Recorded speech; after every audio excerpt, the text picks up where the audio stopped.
Hola Miss, buenas tardes. Bueno, a continuación estaré presentando lo que vendría siendo mi evaluación de segundo parcial, la cual consiste en presentar un poco acerca de una recapitulación de lo que vimos durante este parcial, recordando que la materia es intervención psicopedagógica en trastornos del desarrollo y voy a hablar sobre algunos temas y lo más importante de ellos que vimos a lo largo de todo el parcial. Y comencemos.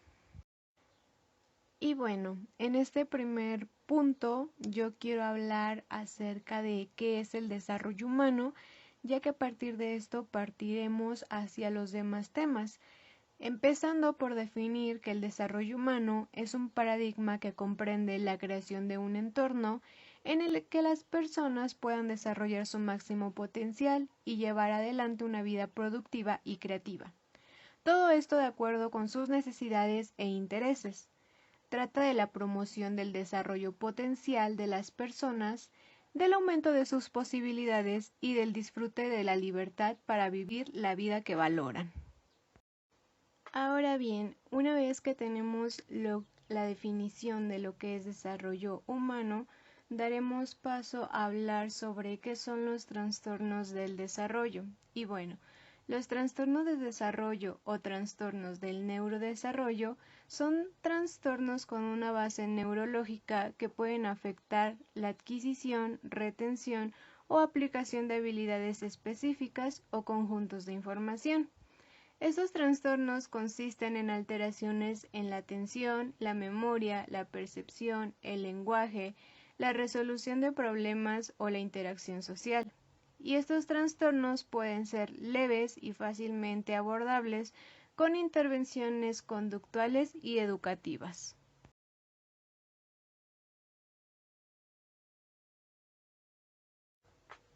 Una vez que tenemos estas dos grandes definiciones, ahora sí daré paso a hablar acerca de algunos trastornos, comenzando por el trastorno de motricidad, el cual se define como una serie de irregularidades en el tono muscular, la postura y la adquisición de las habilidades motrices, o sea, la movilidad, ya sean más agudas o graves. Este trastorno se da durante el desarrollo de los más pequeños, es decir, en la etapa de crecimiento.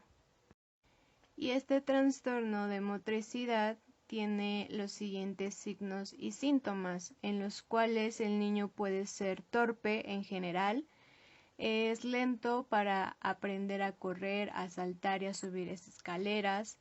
También le suele ser más difícil aprender a atarse los zapatos, a abrocharse y desabrocharse los botones, a subir cierres.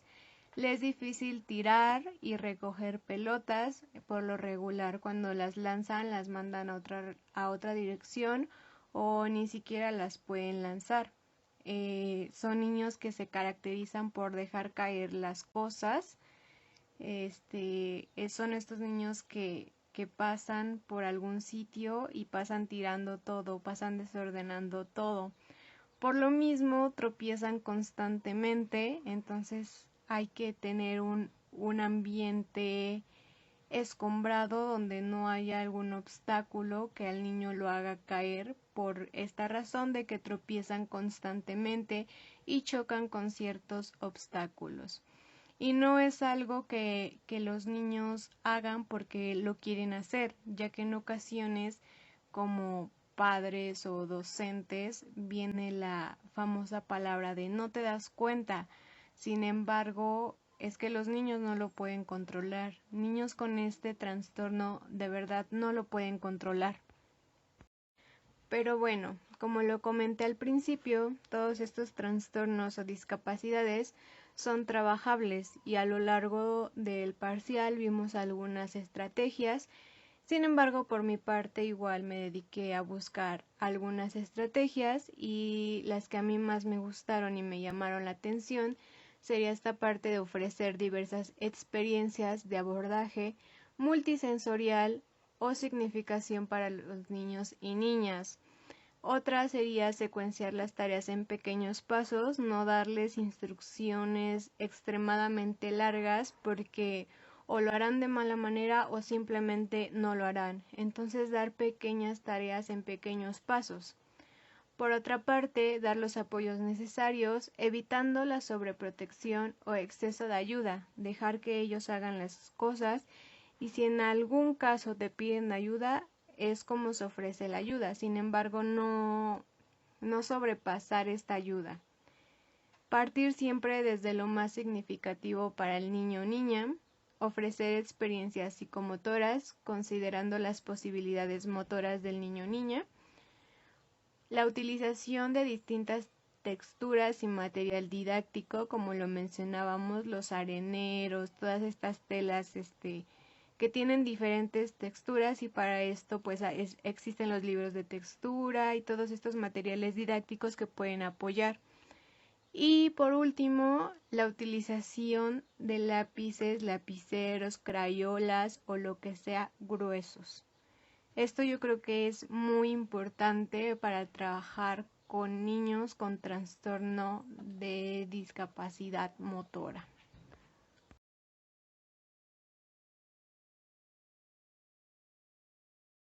Y bueno, ahora sí daré paso a hablar sobre otro trastorno que es el trastorno auditivo, el cual es un problema auditivo que afecta entre el 3 y el 5% de los niños en edad escolar y se refiere a desafíos en cuanto a cómo el cerebro entiende el habla. Los sonidos pueden ser fuertes y claros, pero la persona con el trastorno del procesamiento auditivo no percibe las diferencias sutiles entre ellos. Por ejemplo, puede que no reconozcan la diferencia entre gato, pato y plato, lo cual lo suelen confundir o para ellos no lo entienden de la misma manera. Entonces no entienden o no reconocen esta diferencia. Las palabras, por ejemplo, 7 y 17, que si a nosotros que no tenemos ningún problema en ocasiones suele confundir, pues a niños con este trastorno mucho peor, les va a sonar igual. Algo importante de este trastorno es que su causa no está bien definida, sin embargo está relacionada con traumatismos craneales, intoxicaciones por plomo, los trastornos convulsivos o infecciones crónicas en el oído. Este trastorno trae consigo distintas dificultades, como lo es la discriminación auditiva, la cual es el reconocer, comparar y distinguir sonidos distintos, la discriminación auditiva de figura fondo, que es enfocarse en los sonidos importantes en un entorno ruidoso. Dentro de este ya mencionábamos algunos ejercicios, sin embargo es una de las grandes dificultades de este trastorno. Por otro lado tenemos a la memoria auditiva, lo cual les cuesta recordar lo escuchado, ya sea de inmediato o en el futuro, y la secuencia auditiva. Les cuesta entender y recordar el orden de los sonidos y las palabras. Si tú les dices un orden de 5 palabras, te las van a cambiar o se van a saltar, no te van a decir todas. Entonces estas son de las grandes dificultades que este trastorno tiene. Y algunas de las estrategias que a mí más me gustaron o que siento que son importantes para trabajar con este trastorno es algo que ya mencionaba yo en el trastorno anterior, el hecho de dar instrucciones sencillas de un solo paso. No puedo darle al niño una instrucción súper larga porque obviamente no va a ser lo que le pido. Entonces es esta parte de dar instrucciones sencillas de un solo paso. Al igual que hablar más lento y con más volumen, si es necesario alzar el volumen, hay que hacerlo porque recordemos que son niños que les cuesta trabajo. El proporcionar un lugar silencioso para trabajar.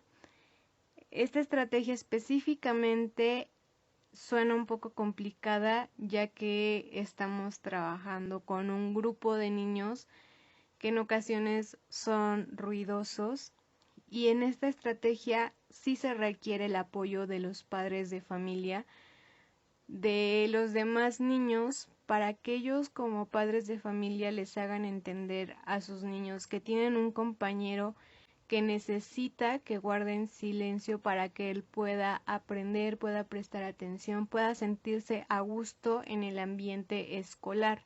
Entonces, precisamente en esta estrategia sí es necesario involucrar a padres de familia, tanto del niño que padece el trastorno como de los demás niños, para que se pueda establecer un clima escolar que favorezca a todos. Por otro lado, ser paciente y repetir las cosas que las personas no entendieron. A veces como docentes se desesperan un poco en el sentido de tener que repetir las cosas muchas veces. Sin embargo, es esta parte de tener paciencia, de saber por lo que atraviesa el niño y de entender que no es nada fácil y sencillo para él. Entonces sí tener esta paciencia. Por otro lado, incluir la arteterapia o la musicoterapia es una buena estrategia.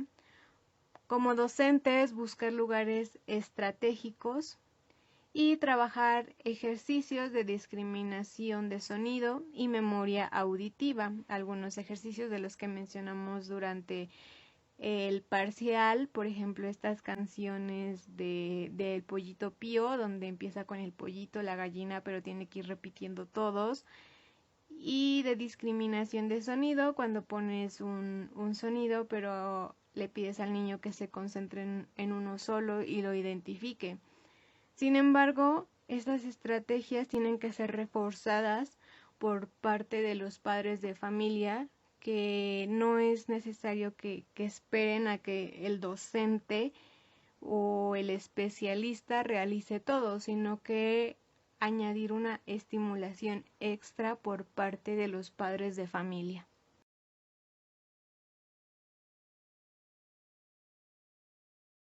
Y bueno, ahora hablaré acerca de discapacidad visual, el cual es un término que engloba cualquier tipo de problema visual grave, ocasionado por patologías congénitas, accidentes de cualquier tipo o provocados por virus de diferentes orígenes. Este término globaliza las condiciones de ceguera total y deficiencia visual en sus distintos grados de pérdida de la visión. Y bueno, esta discapacidad visual contiene 3 niveles, el cual en primer lugar tenemos a lo que es la ceguera total o también conocida como amaurosis, la cual es una ausencia total de visión. En segundo lugar tenemos a la ceguera casi total, donde simplemente hay una percepción luminosa, y por último la ceguera parcial, esta con resto visual que permite la orientación a la luz y a la percepción de masas, facilitando considerablemente el desplazamiento y la comprensión del mundo exterior. Y bueno, los motivos o causas que pueden ocasionar una limitación visual, ya sea de manera total o parcial, se divide de la siguiente manera. Tenemos a las causas previas al nacimiento, que son las prenatales, la cual se trata de una limitación visual, ya sea de manera hereditaria o congénita. Por otro lado están las causas durante el nacimiento, que son perinatales, y se trata de una limitación adquirida al momento de nacer. Y por último tenemos a las causas posteriores al nacimiento, o sea, las postnatales, las cuales se trata de una limitación adquirida a lo largo de la vida, y estas pueden darse por traumatismo, alguna enfermedad o bien la vejez. Y bueno, antes de mencionar algunas estrategias, se me hace importante destacar que desgraciadamente no todas las instituciones cuentan con el material y la infraestructura necesaria para trabajar con este tipo de discapacidades. Sin embargo, existen distintas estrategias que son muy útiles, como lo es el sistema Braille, la tipografía grande, que en ocasiones los docentes hacen sus letras de manera lúdica en cartón o en algún material que ellos consideren adecuado para poder proporcionar esta tipografía, el material sonoro, el sentar al niño o niña en la parte delantera cerca del pizarrón, es decir, buscar lugares estratégicos, igual mantener los espacios habituales de la escuela y el aula sin alteraciones, proveerle de materiales y experiencias táctiles y apoyarlo en la realización de las actividades, trabajando en binas o en pequeños equipos, y dar apoyo, pero solo el necesario.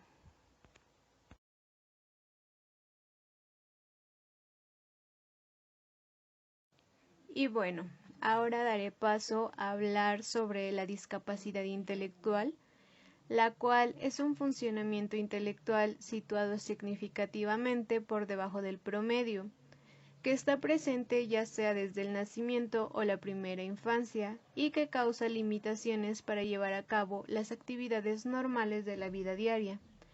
Cabe destacar que esta discapacidad intelectual se clasifica en 4.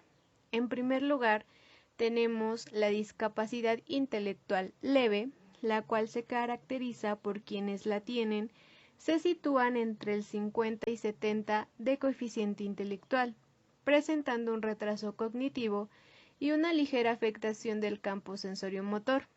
Sin embargo, son personas capaces de hacer parte del sistema educativo, formarse e incluso tener actividad profesional. Por otro lado, tenemos la discapacidad intelectual moderada. Este nivel se sitúa por debajo de 50 de coeficiente intelectual, lo que genera la necesidad constante de una supervisión tanto en la educación como en el trabajo. En tercer lugar, tenemos la discapacidad intelectual grave, y es cuando el coeficiente intelectual se halla entre 20 y 35, haciendo que quienes la padecen necesitan de una constante supervisión, ya que casi siempre se presenta con daños a nivel neurológico. Esto hace que el individuo tenga habilidades muy reducidas. Y por último tenemos la discapacidad intelectual profunda. Es uno de los más infrecuentes y es de los diferentes tipos de discapacidad intelectual, el más temido por los padres, pues quienes la padecen tienen una capacidad de coeficiente intelectual menor a 20, lo cual implica un cuidado de forma permanente y una supervisión muy permanente y muy controlada para evitar algún daño o riesgo.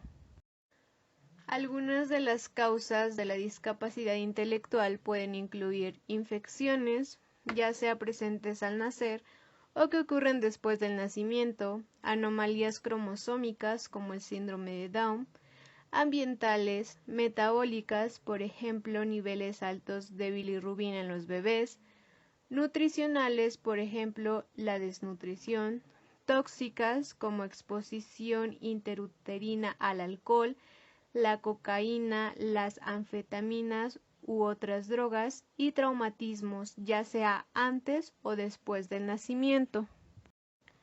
Y bueno, algunas estrategias para trabajar la discapacidad intelectual van a depender del grado en que esta discapacidad se presente. Sin embargo, se puede utilizar la realización de ejercicios de gateo, adelante atrás, de un lado al otro, realizar caminatas siguiendo órdenes, con pasos ligeros, pasos largos, lentamente, el equilibrio estático y dinámico, andar de puntillas, pararse sobre un solo pie, utilizar discos rítmicos, presentar pulls simples de laberintos, practicar la interacción verbal de dibujos simples o complejos para desarrollar la comunicación de ideas, y trabajar sobre el establecimiento de la interacción social y personal. Esto, como ya lo he mencionado, siempre con el apoyo igual de la familia, sin esperar que los docentes o el especialista realicen todo el trabajo, sino recibir estimulación extra por parte de la familia, que ellos estén al pendiente y puedan realizar ciertos ejercicios con sus hijos.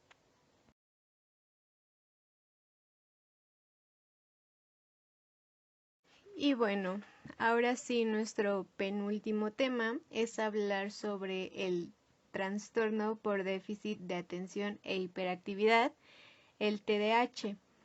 el cual es una afección crónica que afecta a millones de niños y a menudo continúa en la edad adulta. El TDAH incluye una combinación de problemas persistentes tales como la dificultad para mantener la atención, hiperactividad y un comportamiento impulsivo. Algunos de los síntomas del TDAH es que comienza antes de los 12 años de edad y en algunos niños se nota a partir de los 3 años de edad. Son personas o niños que no son capaces de prestar atención minuciosa a los detalles o comete errores por descuido en los trabajos escolares. Les cuesta permanecer concentrados en tareas o juegos, parece no escuchar incluso cuando se le habla directamente, tiene dificultades para seguir instrucciones y no logra terminar las tareas o los trabajos escolares, tiene problemas para organizar sus tareas y actividades, pierden los elementos necesarios para realizar las actividades, son estos niños que por lo regular o pierden el lápiz, pierden la goma, los colores, etc. Se distraen fácilmente, está inquieto o da golpecitos con las manos o los pies o se retuerce en el asiento, les cuesta permanecer sentados en el aula o en otras instituciones, está en constante movimiento, es un niño que no lo pueden tener sentado por mucho tiempo, habla demasiado, da respuestas apresuradas o interrumpe a quien le hace las preguntas, tiene dificultades para esperar su turno y por último interrumpe conversaciones o juegos, actividades de otros y se intromete en ellas. Es por eso que los niños con TDAH en ocasiones suelen tener problemas de adaptación por todos estos síntomas o cosas que realizan que a veces a los compañeros de su escuela no les gusta. Sin embargo, hay estrategias para trabajar con ellos y a continuación veremos algunas de ellas. Y bueno, ahora sí, algunas de las estrategias para trabajar con niños con TDAH. Existe el juego del eco. Este juego para trabajar con alumnos que tienen TDAH consiste en que el alumno dirá una palabra cualquiera y el resto del grupo deberá repetir las últimas sílabas como si fueran su eco. Para incrementar el grado de dificultad, no lo harán todos los alumnos a la vez, sino que tendrán que realizarlo de manera progresiva. Esta actividad ayuda a fomentar la atención, la concentración y la memoria de trabajo. Por otro lado, tenemos el clásico juego de Simón Dice, donde son pequeñas instrucciones que el niño tiene que seguir. Los juegos del semáforo. Estos juegos igual ayudan para identificar las emociones del niño, cómo se encuentra el día de hoy, entre otras. El tablero de puntuaciones. Esta estrategia específicamente es saber trabajarla de la manera adecuada, ya que es un tablero donde al niño se le van poniendo puntos por cada buena acción que haga y al finalizar de la clase se le podrá dar una recompensa. Sin embargo, hay que evitar las etiquetas para evitar dañar a los niños. Y por último, los juegos y actividades en parejas, lo cual igual ayuda mucho a trabajar con niños que tienen TDAH.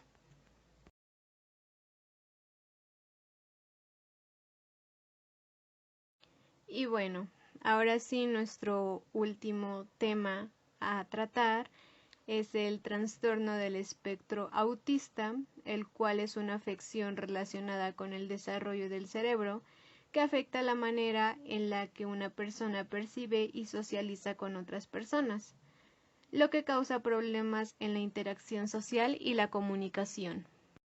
Y aunque no se tiene una causa o causas como tal, diversas investigaciones dicen que está relacionado con la genética, lo cual varios genes diferentes parecen estar relacionados con los trastornos de espectro autista.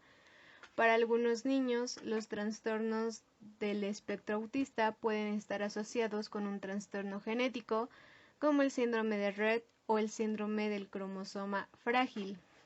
Otra causa podrían ser los antecedentes familiares, es decir, que algún familiar ya haya padecido este trastorno, bebés extremadamente prematuros y la edad de los padres igual puede influir en este tipo de trastorno. Algunas de las características o síntomas puede ser que los niños no responden por su nombre, en ocasiones parece no escucharte, se resiste a los abrazos y a las caricias, además que parece que prefiere jugar solo en vez de jugar con los demás niños, no suelen hacer contacto visual y carece de expresión facial, no habla o tiene un desarrollo tardío del habla, no puede mantener una conversación, habla con un tono o ritmo anormal y es posible que utilice una voz cantarina o que hable como un robot. Por otro lado, repite palabras o frases textuales, no parece entender preguntas o indicaciones simples, no expresan emociones ni sentimientos, no señala ni trae objetos para compartir sus intereses. Son niños que realizan movimientos repetitivos como balancearse, girar, etc. Realizan actividades que podrían causarles daño. Desarrolla rutinas o rituales específicos. Son niños que muy coleccionistas, es algo que los caracteriza. Tienen problemas con la coordinación o muestran patrones de movimientos extraños. Es más sensible a lo habitual. No practica en juegos de imitación o simulación, no le gusta estar rodeado de mucha gente, no responden con una sonrisa o una expresión, no imitan sonidos, entre otras muchísimas más características.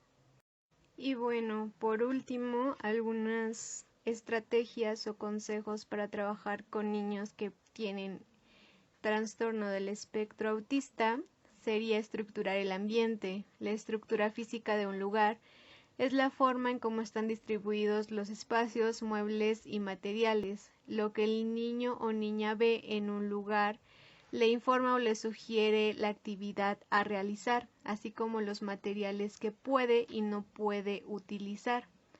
Por otro lado, las estrategias visuales, todos los materiales visuales, ya sean dibujos, láminas, fotografías o símbolos, son elementos de gran ayuda para niños y niñas con autismo, tanto para el aprendizaje, el desarrollo de la comunicación, como para aumentar su comprensión y regular su comportamiento. El llevarlo a conocer muchos sitios es igual una buena estrategia, pero esta es más para padres, ya que muchos padres evitan salir a diferentes sitios con sus niños o niñas que tienen autismo porque se comportan de una manera inadecuada, con pataletas o conductas repetitivas. En ocasiones hasta los mismos padres se llegan a avergonzar de sus hijos. Sin embargo, es importante que los padres los lleven a conocer y que exploren los niños distintos sitios, ya que eso les ayudará mucho. Por otro lado, tenemos hacerle exigencias acordes a su nivel de desarrollo. Al ver al niño o niña con autismo interesado en muy pocas cosas, se puede ocurrir que ya no las haga, pero eso está un poco mal, ya que no es quitarles esta independencia, sino dejarlos y enseñarles cómo hacer las cosas. Si no se puede vestir, no lo regaño y no lo visto, lo enseño a cómo se vista, así en distintas actividades. Dar instrucciones de forma apropiada. Es frecuente que los niños y niñas con autismo no sigan las instrucciones que reciben y continúen en su actividad como si no te escucharan, porque no comprenden las palabras que les dices. Es fundamental para su desarrollo que aprendan el significado de las instrucciones que se les dan y la cumplan como sus demás compañeros. Y por último, el elogio o reconocimiento. Los niños y niñas con autismo, como ya se mencionó, tienden a mantener muy pocos intereses y sus puntos de vista son muy rígidos. Por esta razón necesitan muchas estrategias que les ayuden a ampliar sus intereses y a enamorarse, por así decirlo, de distintas actividades. Para un niño es importante una palabra de aliento, un reconocimiento de lo hiciste bien, puedes mejorar, etcétera. Sin embargo, no hay que poner etiquetas como no puedes, eres tonto, entre otras, porque esto puede llegar a afectar mucho a los niños. Las palabras afectan muchísimo.